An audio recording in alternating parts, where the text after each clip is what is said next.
So here is Orrin Hatch yesterday on Fox. Senator, is there panic amongst Democrats after they saw how close the margin of victory was for McAuliffe over Cuccinelli after the debacle, which is Obamacare? Today. Are they concerned? Do you believe they're going to lose the Senate?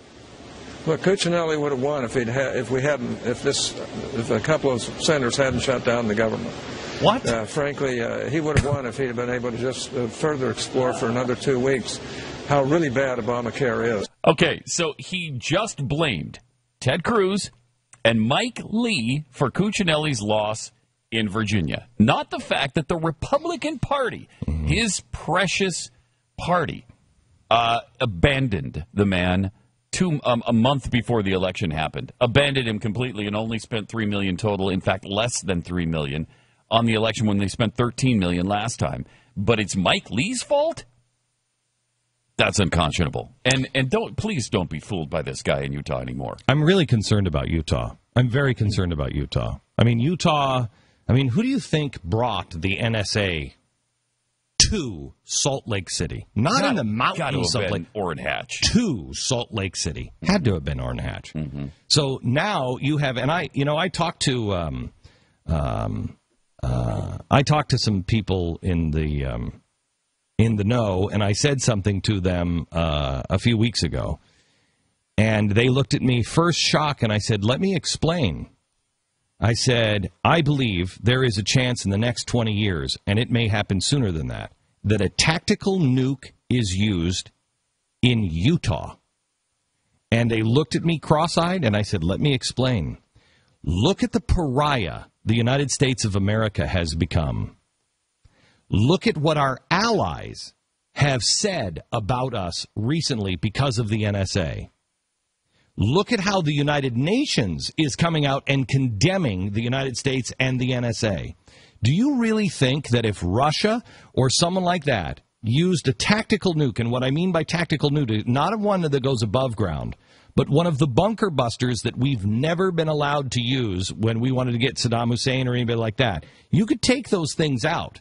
If you want to destroy the nuclear capability of Iran, you can do it, but you need a tactical nuke. One that burrows itself deep underground and then blows up. And it destroys all that infrastructure for, 12 stories below the earth. And it doesn't have the effects. They're not talking about Hiroshima. You're talking about a surgical strike that explodes underground and is specifically designed for something like the NSA. Do you really think that the NSA is not going to be a big target should the world fall apart and the United States of America still has this information gathering system and is spying on everybody and is unpopular because we collapsed the world economically? Do you really think the rest of the world will say anything when somebody says, get rid of that? Do you think the world will cry out and cry boo-hoo to the bad Americans? The NSA is a danger to the people of Utah. It is a danger to the people. And who brought it there? I don't know. It's an open question. I don't know, but I can't believe the NSA just suddenly decided Utah is the place we ought to be without a very powerful senator's help. Yeah, I was just watching a report on CNN yesterday about Yucca Mountain in Nevada. Yeah. Gee, the senior senators in those states have a lot of power. This is a law that's been passed. It is the law of the land, Yucca Mountain, that all the nuclear waste is supposed to go there. And yet they've defunded it. No, it's the law. You don't. No. It's the law. It's a law, and they've defunded it. No, you can't do that. None of the waste is going there because they've defunded it because of, shockingly, Harry Reid and his close associates who made their way onto the nuclear regulation panel. No, but wait. It's a law. You don't mess with the law once it's a law. You just accept it as law. No, what they've done is they've defunded that law. No, but you can't. So that thing isn't happening anymore. But I'm confused because it's a law. You can't do that. You can't do a law. No, well, it's a law. It's a law. Right. But what they've done is they've taken the funding from that law, so the law isn't doing anything. It's a weird approach to something. I wonder That's unprecedented. Unprecedented. That's unprecedented. That's never happened in the history of the planet. I will tell you that you have two very powerful Mormons that are spooky guys. Spooky guys. Yes, Harry Reid and Orrin Hatch. Very spooky dudes. Yeah. And I can say this. Nobody else can say this. I can say it. Pat can say it. We're Mormons. You can't say it. I can say it. And by the way, two spooky Mormons. batting for the same team. Make no mistake about it. They both are in the same lineup. Yeah. Don't kid yourself that Orrin Hatch is a conservative. He's nothing of the kind. He's just is a progressive. Just as like-minded as Harry Reid. Yeah, he's a progressive. And they both lost their way.